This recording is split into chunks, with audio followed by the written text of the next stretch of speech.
Hi friends. तो आज आप सभी का फिर से स्वागत है हमारे सबसे स्पेशल चैप्टर में जो कि फाइनेंशियल मैनेजमेंट से है। वो चैप्टर है कॉस्ट ऑफ कैपिटल।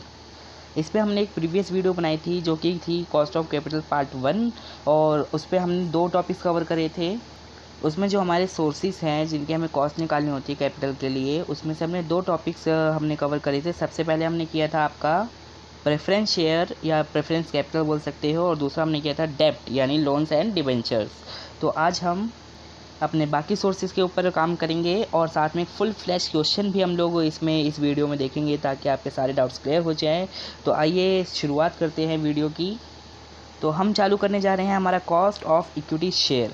ये बहुत ही ज़्यादा आसान भी है और बहुत ही ज़्यादा डिफ़िकल्ट भी है। डिफ़िकल्ट क्यों है उसका एक बहुत बड़ा रीज़न है। हमारे तरह अगर हम लोग स्पेशली देखें तो हमारे पास तीन सोर्सेज होते हैं। एक होता है इक्विटी शेयर, एक प्रेफरेंस शेयर और एक डेब्ट। स्पेशली 3 तरह के। रिटेन अर्निंग्स तो हमारे एक पार्ट होता है, मैं बताऊंगा आपको आगे। तो हमारे पास जो डेब्ट होता है वो क्या होता है, वो लोन होता है। उस पर हमें एक फ़िक्स इंटरेस्ट मिलता है, यानी चाहे कंपनी को लॉस हो या फिर प्रॉफिट हो, हमें जो डेब्ट है, जो हमारे डिबेंचर होल्डर्स होते हैं, उन्हें हमें फ़िक्स इंटरेस्ट देना पड़ता है। एज इट जो हमारा प्रेफरेंस शेयर है उस पर भी हमें एक फ़िक्स डिविडेंड हमारे प्रेफरेंस शेयर होल्डर्स को देना पड़ता है, चाहे कंपनी घाटे में हो चाहे प्रॉफिट में हो। एक अकेला इकलौता हमारा जो इक्विटी शेयर कैपिटल होता है उस पर हम फिक्स नहीं देते हैं, उस पर फिक्स नहीं होता। इक्विटी शेयर जैसा आप जानते हो, हमने पढ़ा भी अपनी प्रीवियस क्लासेस में पढ़ा है कि इक्विटी शेयर होल्डर्स वो होते हैं, वो कंपनी के एक तरह से मालिक होते हैं, कंपनी के डिसीजंस ले सकते हैं।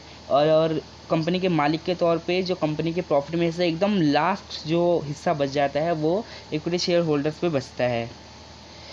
अब कहने वाली बात यह है कि क्या सचमुच इक्विटी शेयर्स के साथ जब ऐसा होता है तो भला फिर कोई इक्विटी शेयर्स क्यों खरीदेगा, है ना। क्योंकि जो शेयर्स होते हैं, या फिर हम अगर अपना इन्वेस्टमेंट कर रहे हैं, अगर मैं 10 रुपये कहीं इन्वेस्ट कर रहा हूँ तो किसी प्रॉफिट के लिए ही कर रहा हूँ, है ना। अगर मान लो कि एक लड़का है, ठीक है, राहुल नाम का, और मैं उसे जॉब ऑफ़र करता हूँ अपने ऑफिस में तो कि 10 से 6 मेरे यहाँ काम करो और मैं तुम्हें महीने के 1500 रुपये दे दूँगा। तो वो आके मुझ पर हंसेगा कि अरे 10 से 6 नौकरी करनी है और 1500 रुपये, अरे रहने दो सर जी, नहीं चाहिए, रहने दो। तो फिर अगर मैं उसे ऑफ़र कर दूं कि 15,000 पर मंथ मेरे यहाँ काम करो तो वो बिल्कुल राज़ी हो जाएगा, ठीक है। तो हर किसी चीज़ की एक कॉस्ट तो होती है अपनी। हर कोई प्रॉफिट देख के काम कर रहा है, बिना प्रॉफिट के तो कोई काम नहीं करेगा। एज इट इज़ मान लो कोई CS है या कोई CA है, और जो जिसे अगर मैं बोलूँ कि है ना मेरे यहाँ पे आके तुम 20,000 पे भी काम करो, मेरे यहाँ महीने भर के लिए 20,000 पर मंथ पे तुम काम करो, तो क्या वो राज़ी हो जाएगा? नहीं। क्यों? क्योंकि वो कहेगा अरे नहीं सर, मुझे तो आप 50,000 लाख रुपए तक का पैकेज दो तो मैं सोचूंगा आने के लिए। तो वही है, हर किसी की अपनी कॉस्ट होती है। तो इक्विटी शेयर्स जब हम इन्वेस्ट करते हैं तो हम भी एक कॉस्ट को मान के करते हैं कि हाँ इसमें हमें प्रॉफिट होगा तभी हम करेंगे, वरना नहीं करेंगे। तो इक्विटी शेयर्स का हमारी कॉस्ट कैसे निकालना है वो मैं आपको दिखाता हूँ। इक्विटी शेयर जो है हमारा वो 2 टाइप्स का होता है। एक होता है विद ग्रोथ और एक होता है विदाउट ग्रोथ। विद ग्रोथ और विदाउट ग्रोथ का क्या मतलब है, मैं एग्जांपल देता हूँ कि मान लो अगर मैंने आज जो तारीख है, आज आपकी डेट है 2020 चल रही है सितंबर की। अगर मैं आज पैसा इन्वेस्ट करता हूँ किसी कंपनी में तो क्या कंपनी मुझे आज ही डिविडेंड दे देगी? नहीं ना। आज तो मैंने इन्वेस्ट किया है तो वह कंपनी अपना समय तो लेगी, अपना कमाने का समय तो लेगी, तो उसी के बाद तो मुझे कुछ देगी। तो वो एक ग्रोथ पीरियड होता है इक्विटी शेयर्स के लिए। तो उसके बेसिस पे, उसके बिहाफ में हम लोग हमारे इक्विटी शेयर की कॉस्ट निकालते हैं। और उसे कैसे निकालते हैं वो मैं आपको दिखाता हूँ। पहले विदाउट ग्रोथ का ऑप्शन लेते हैं हम लोग, और इसमें आपको जो फॉर्मूला लगता है वो लगता है P0 और ऊपर D1 अपॉन में P0। इसका क्या मतलब है, अगर आम भाषा में बात करें तो एक्सपेक्टेड डिविडेंड अपॉन में करंट मार्केट प्राइस। इसका क्या मतलब होता है कि जो हम एक्सपेक्ट कर रहे हैं कि हमें जो डिविडेंड मिलेगा उसे हम जो मार्केट प्राइस अभी चल रहा है उससे डिवाइड करके हम कॉस्ट निकाल देते हैं, ठीक है। अब आइए विद ग्रोथ देखते हैं, क्योंकि हमारा स्पेशल फोकस जो है वो विद ग्रोथ पे है। विदाउट ग्रोथ के क्वेश्चन मेरी मान के चलो 99.99999% नहीं आने वाला। विद ग्रोथ आएगा तो उसके लिए हम क्वेश्चन देखते हैं। विद ग्रोथ का जो फॉर्मूला है हमारा वो वही रहेगा D1 अपॉन में P0 प्लस में जी का मतलब होता है हमारा ग्रोथ। और जी हमने क्यों लगाया साथ में, मान लो कि डिविडेंड, एक्सपेक्टेड डिविडेंड क्या होता है, एक कंपनी है उसका लास्ट ईयर जो डिविडेंड डिस्ट्रीब्यूट हुआ था वो हुआ था 6% ऑफ द प्रॉफिट। तो उसी का हम लोग उसको एक्सपेक्टेड मान के चलते हैं। और जब हम इन द सेंस आगे साल के लिए ले रहे हैं तो हम कुछ तो ग्रोथ लेंगे।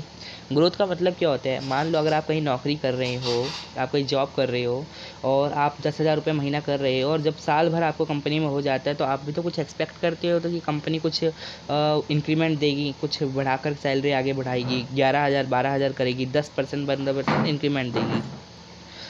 ठीक है, इस पर हम लोग ये क्वेश्चन करेंगे, फुल फ्लैश क्वेश्चन करेंगे आगे चल के। पहले मैं आपको दिखा दूँ कॉस्ट ऑफ रिटेन्ड अर्निंग क्या है।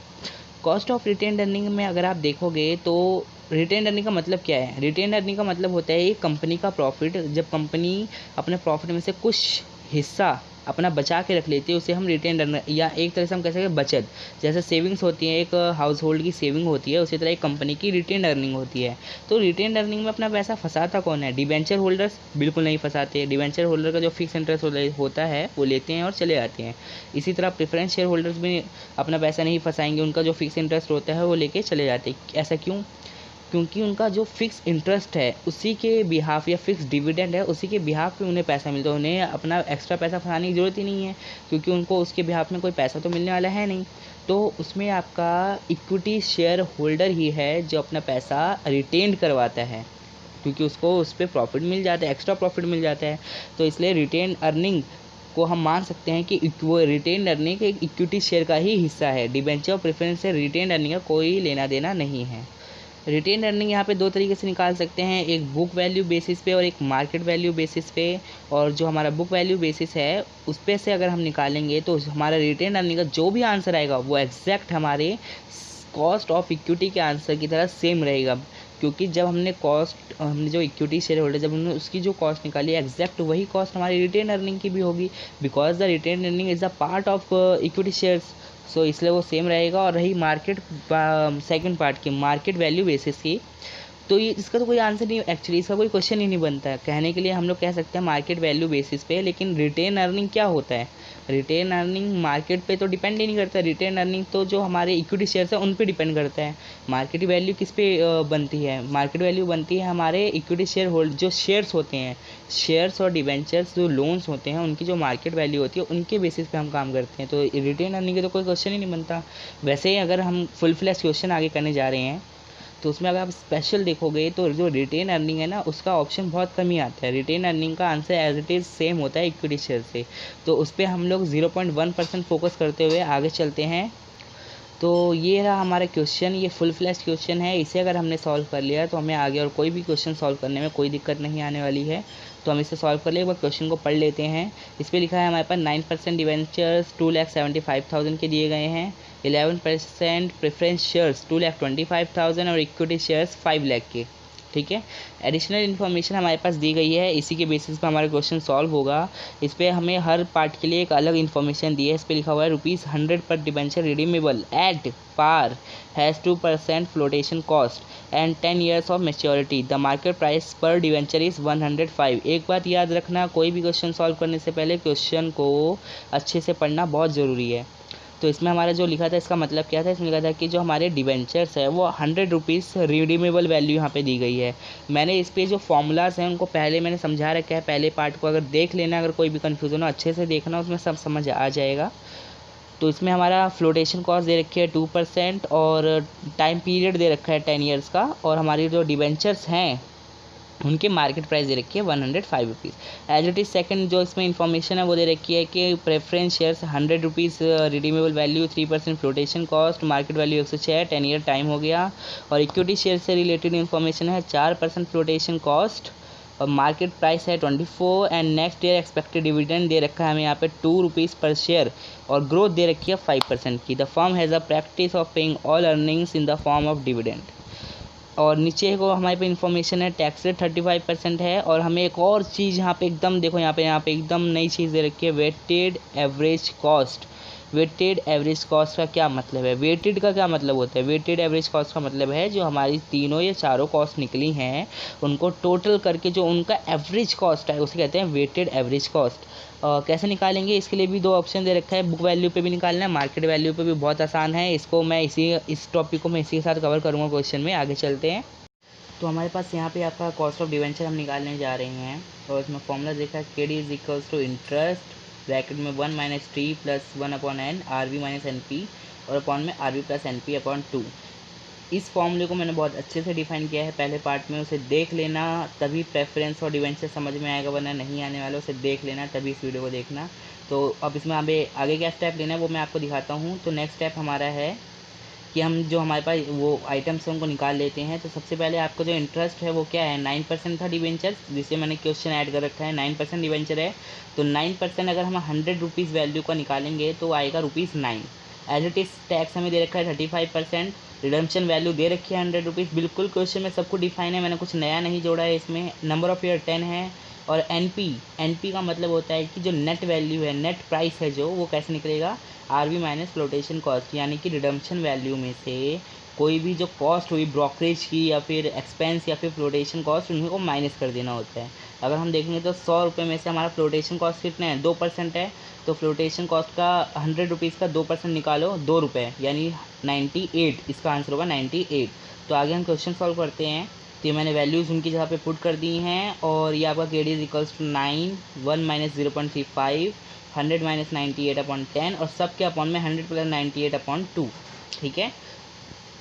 और आफ्टर सॉल्व करने के बाद हमारा जो आंसर आएगा वो आएगा 6.11% अप्रॉक्स। नेक्स्ट कॉस्ट हमारी निकालेंगे कॉस्ट ऑफ प्रेफरेंस शेयर। इसका फॉर्मूला है K P is equals to P D, E D मतलब preference dividend, plus R V minus N P upon N और अपॉन में R V plus N P upon 2। Exact dividend जैसा formula है, debenture जैसा formula है। और बस इसमें वो नहीं होता, टैक्स वाला दिक्कत नहीं होता है। मैंने बहुत अच्छे से समझाया पिछली वीडियो में, तो उसे देख लेना। और आगे चलते हैं। इसमें जो आपका डिविडेंड है वो 11% दे रखा है, क्वेश्चन में गिवन है, आप देख सकते हैं 11% प्रेफरेंस शेयर है, तो वो 100 रुपीज़ के हिसाब से 11 निकलेगा। आर वी 100 है। और जो एन पी है, यहाँ पे फ्लोटेशन कॉस्ट चेंज हो रखी है, देखो नीचे डिविडेंड वाले में हिस्से में 3% फ्लोटेशन कॉस्ट है, तो ये आंसर 97 होगा। इसके बेसिस पे हम आगे कैलकुलेशन करेंगे और जो हमारा फाइनल आंसर निकलेगा वो है आपका ये 11.47%। नेक्स्ट हमारी लास्ट कॉस्ट निकालेंगे, cost of equity retained earning की। इस क्वेश्चन में बात करी नहीं हुई है, कॉस्ट ऑफ इक्विटी निकालने जा रहे हैं हम लोग। और इसका बहुत सिंपल सा आंसर है आपका D1 अपॉन में P0 प्लस जी, ये फॉर्मूला हो गया। और मैंने आपको पहले समझाया था इक्विटी बहुत इजी भी है और बहुत डिफिकल्ट भी है।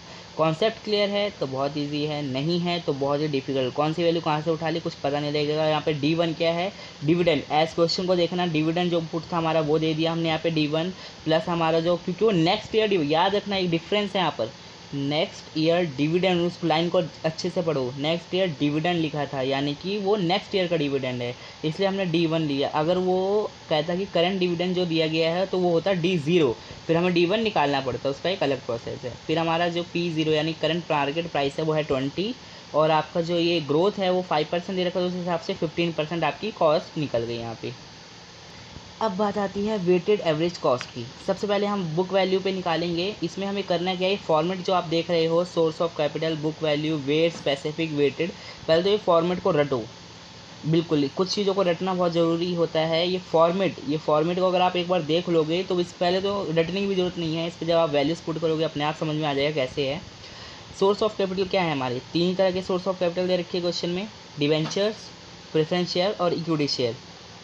बुक वैल्यू जोन की क्या थी, बुक वैल्यू जो पैसा हमने इन्वेस्ट किया, बुक वैल्यू मतलब जो पैसा हमने इन्वेस्ट किया। उसके बाद वेट्स का मतलब है कि यहाँ पे जो ये टोटल आ रहे हैं ना बुक वैल्यू का, उसको इससे डिवाइड कर दिया, यानी 2,75,000 को मैंने टोटल से डिवाइड करा तो उसका आंसर निकला 0.275, करेक्ट। एज इट इज़ मैंने तीनों की वेट्स निकाल लिए। और स्पेसिफिक हम यहाँ पे कहते हैं अपने आप कॉस्ट ऑफ डिविडेंड्स, उसको कॉस्ट ऑफ कैपिटल को, जो हमने कॉस्ट निकाली है तीनों की, वो हम यहाँ पे पुट करेंगे। डिबेंचर की कॉस्ट क्या थी, हमने निकाली थी 6.11, और प्रेफरेंस की 11.47 और इक्विटी की 15 एज इट इज़। और फिर जब हम निकाल लेंगे तो हमें बस एक वेटेड निकाल लेना है। वेटेज कैसे निकलेगा, जो हमारी कॉस्ट है इसको हम वेट से मल्टीप्लाई कर देंगे और हमारा फाइनल आंसर निकलेगा 11.761। यहाँ पे देख लो मैंने क्या करा है, 6.11 को मल्टीप्लाई कर दिया 0.275 से, ठीक है। एज इट इज़ हम वेटेड एवरेज कॉस्ट को निकाल लेंगे अपने मार्केट वैल्यू की बेसिस पे। हमें कुछ भी चेंज नहीं करना, सिर्फ जो मार्केट वैल्यू वाला कॉलम है वहाँ पे हमें मार्केट की वैल्यू निकाल देनी है। वो कैसे निकालनी है वो ज़रा सा देख लो बस। 2,75,000 बुक वैल्यू थी, ठीक है, और करंट जो हमारा वो था प्राइस था वो 100 रुपीज़ था, उसको हम डिवाइड कर देंगे। और मार्केट वैल्यू जो हमें दी गई कि मार्केट में अब वैल्यू क्या हुई है 105, तो उससे हम मल्टीप्लाई कर देंगे। बहुत सिंपल कैलकुलेशन है, बहुत हम लोग कर चुके हैं कैलकुलेशन, कोई दिक्कत नहीं है। और उसके बाद जो टोटल आता है उससे डिवाइड करके हम वेट्स निकाल लेंगे, तो फाइनल आंसर हमारा 13.028% आ जाएगा। तो इसी के साथ आपका cost of capital second part की वीडियो के साथ कंप्लीट होता है। और इस पे हम लोग और भी नई वीडियोस बनाएंगे। फाइनेंशियल मैनेजमेंट में हमने काफ़ी कोर्स कंप्लीट कर लिया है, तो हम कोशिश करेंगे कि जल्दी जल्दी वीडियोस आएँ और सारी कोर्सेज़ को कंप्लीट करें। तो चैनल को लाइक करो, सब्सक्राइब करो, शेयर करो, और जो टॉपिक समझाए गए हैं उन पे प्रैक्टिस करो, because practice makes a man perfect.